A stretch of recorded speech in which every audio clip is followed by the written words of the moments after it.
अस्सलाम वालेकुम दोस्तों, उम्मीद करता हूँ आप सब लोग खैरियत से होंगे। दोस्तों, मैंने आपसे जैसे कहा था कि मैं वीज़ा के बारे में अपनी सीरीज़ शुरू करूँगा, तो ये आज उसकी पहली वीडियो है। बस आपसे यही कहूँगा कि आप ये सीरीज़ कंप्लीट देखिएगा। मुझे उम्मीद है इससे आपको काफ़ी चीज़ें क्लियर हो जाएंगी, ख़ास करके विज़िट वीज़ा के हवाले से मैं बात कर रहा हूँ। क्योंकि ये सारे मेरे पर्सनल एक्सपीरियंस हैं, जो चीज़ें मैंने की हुई हैं, जो मैंने जैसे वीज़ा लिए हैं, जो मैंने अप्लाई किए हैं, जो डॉक्यूमेंटेशन है, सारा प्रोसेस आपको बताऊंगा। उसके बाद अगर आप थोड़ी सी अपनी रिसर्च भी कर लेंगे तो मुझे उम्मीद है कि इंशाल्लाह आप लोगों के लिए आसानी होगी। आप लोगों को किसी ट्रैवल एजेंट की या किसी की ज़रूरत नहीं पड़ेगी उसमें। बाकी देखें, वीज़ा देना ना देना या जो भी एक सिस्टम है वो एम्बेसी के हाथ में है। दूसरा, आपकी प्रोफाइल मैटर करती है और ये डिसीजन एम्बेसी का है सारा, कि एम्बेसी आपको वीज़ा देती है नहीं देती है, जो भी होगा। लेकिन प्रोफाइल बिल्कुल मैटर करती है, तो प्रोफाइल डिपेंड करती है। अच्छा, मैं आपको थोड़ा सा अपना इंट्रोडक्शन दे दूँ। मेरे 3 शेंजन वीज़ा लगे हुए हैं। फ़्रेश पासपोर्ट था मेरा पहला पासपोर्ट, उस पर जस्ट मेरा सऊदी अरब का एक वर्क परमिट लगा हुआ था और कुछ भी नहीं उसके अलावा। उसके बाद मेरा सेकंड पासपोर्ट बिल्कुल फ़्रेश था, जिस पे 3 वीज़ा मेरे लग चुके हैं और तीनों ही शेंजन लगे हैं।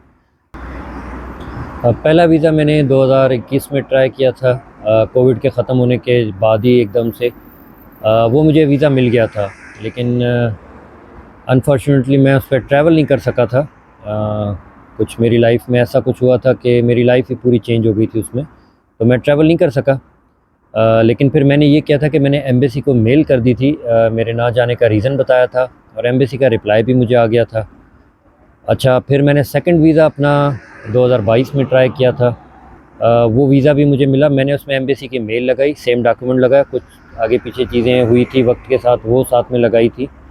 उस पर मैंने ट्रैवल किया था। मैं स्पेन आया था, स्पेन के बाद मैं लिस्बन आया था, पुर्तगाल, फिर थोड़ा सा ट्रैवल किया था टर्की, फिर मैं वापस गया था।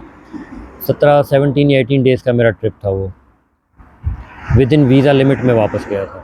अच्छा, फिर तीसरा वीज़ा मैंने अभी अप्लाई किया था मार्च 2023 में, और मैंने ट्रैवल अभी किया है अगस्त में। जिस वीज़ा पे मैं अभी पुर्तगाल में बैठा हूँ, अभी वहाँ पे हूँ, तो ये तीसरा वीज़ा मेरा था। फ़्रेश वीज़ा पे मेरे भी फ़्रेश पासपोर्ट पे मेरे भी वीज़ा लगे, लेकिन देखें, प्रोफाइल मैटर करती है। आपकी प्रोफाइल आप ज़रूर आपकी स्ट्रॉन्ग होगी तो ही आपके चांसेस उसमें ज़्यादा होते हैं, वरना ट्रैवल हिस्ट्री आपकी बहुत लाजमी है, बहुत ज़रूरी है। अच्छा, दूसरी चीज़ मैं अभी बताऊं, अभी जो मैंने थोड़ी सी रिसर्च की थी, क्योंकि मैं आउट ऑफ टच हूँ, मुझे अभी ज़रूरत नहीं है तो मैंने नहीं किया, लेकिन इस वीडियो के लिए मैंने थोड़ी सी अभी रिसर्च की थी। आप अपनी रिसर्च बिल्कुल ज़रूर कीजिएगा, ये मैं आपसे फिर एक दफ़ा कह रहा हूँ, अपनी रिसर्च भी कीजिएगा।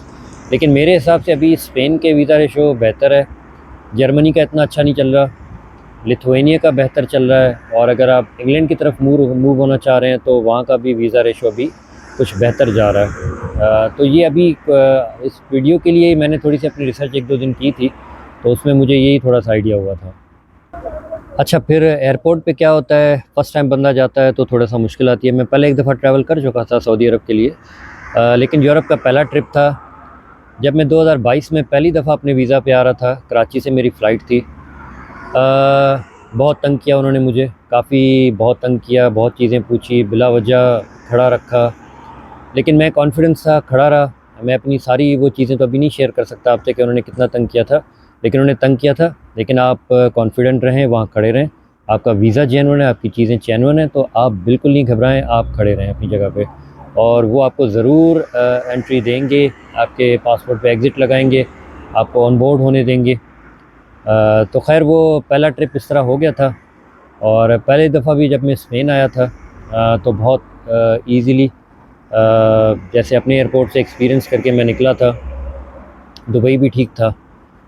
उसके बाद जब मैं स्पेन में एंटर हुआ, यकीन करें मुझे शायद 30 सेकंड लगे होंगे। मैं पासपोर्ट पे आया, काउंटर पे आया, और उन्होंने मेरा पासपोर्ट देखा, वीज़ा देखा, एंट्री की स्टैंप लगाई और मुस्कुरा के जस्ट वेलकम किया। मैंने फिर उनसे थोड़ा सा रास्ता पूछा कि मुझे किस तरफ जाना है, तो बस उन्होंने मुझे वो गाइड किया और कुछ भी नहीं। ये 30 सेकंड या 1 मिनट आप कह लें, मैक्सिमम 1 मिनट लगा था। कोई कुछ नहीं हुआ। मैंने जाके अपना लगेज कलेक्ट किया और मैं एयरपोर्ट से बाहर आ गया था। अच्छा, उसके बाद लिस्बन एयरपोर्ट पे उन्होंने तो कुछ भी नहीं पूछा, जस्ट टिकट देखी, पासपोर्ट देखा और मैंने वहाँ से फ़्लाइट ली थी मैड्रिड से स्पेन की, सॉरी मैं स्पेन मैड्रिड से लिस्बन की फ़्लाइट, और मैं आराम से आ गया था, कोई मुझे उसमें इशू नहीं होता। आप डोमेस्टिकली यहाँ बहुत इजीली ट्रैवल कर सकते हैं, जब तक आपका वीज़ा वैलिड है आप बाय एयर आराम से आ सकते हैं। सिर्फ आपके पास टिकट होनी चाहिए, पासपोर्ट होना चाहिए, और वो कुछ भी कोई चीज़ नहीं देखते। वीज़ा भी आपका मतलब वो इतना वो नहीं देखते कि क्या, लेकिन वैलिड होना चाहिए ट्रैवल के लिए आपको लाजमी। तो जैसे हम कराची से इस्लामाबाद जा रहे हैं डोमेस्टिक फ़्लाइट में, इसी तरह यहाँ पूरे शेंजन में आप 27 मुल्कों में इसी तरह ट्रैवल कर सकते हैं। खैर उसके बाद अभी जो थर्ड मेरा टाइम गुज़रा, मैं उसमें अप्रिशिएट भी करूँगा कि कराची से इमिग्रेशन वालों ने बहुत अच्छे तरीके से डील किया।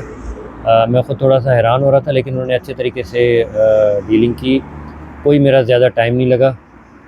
इस दफ़ा ये रिक्वायरमेंट थोड़ी नई थी कि पोलियो का ओरल पोलियो वैक्सीन आपके पास कार्ड होना चाहिए, वो आप वहाँ अपने डिस्ट्रिक्ट के हॉस्पिटल से बनवा लें। आप वो ड्रॉप्स पी लें, वो आपको बना के दे देंगे, वो 1 साल के लिए वैलिड होता है। ये अभी रिक्वायरमेंट थी जो वो मांग रहे थे, कोविड की कोई वो रिक्वायरमेंट नहीं मांग रहे थे अभी मुझसे। ये मैं अगस्त की बात कर रहा हूँ आपसे।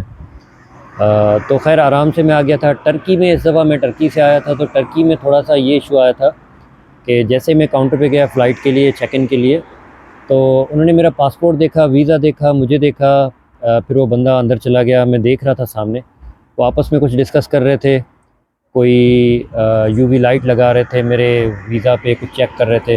फिर वो वापस आया, तो मैंने उसको मुस्कुरा के कहा कि मैंने कहा मेरा ये तीसरा वीज़ा है, मेरा पहला वीज़ा नहीं है, और कोई इशू तो नहीं है।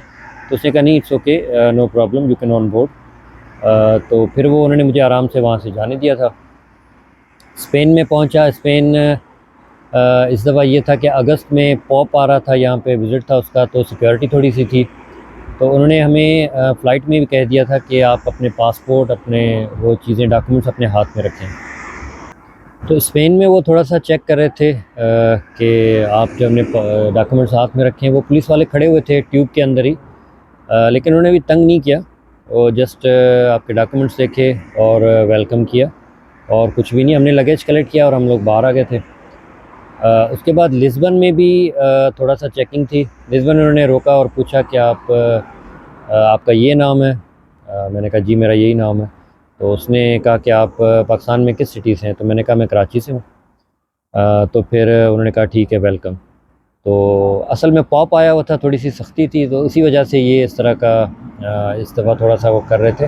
अदरवाइज़ आपको डोमेस्टिक में अगर आपका वीज़ा वैलिड है, आप 27 कंट्रीज़ में कहीं पे भी ट्रैवल कर सकते हैं जब तक आपका वीज़ा वैलिड है। By air, by road, by train, by bus, कुछ भी आप जाएं, आपको कोई इशू नहीं होता।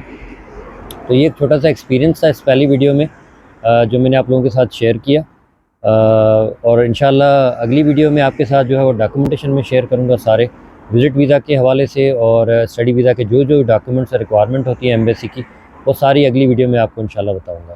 तो अपनी दुआ में याद रखें, मिलते हैं अगली वीडियो में।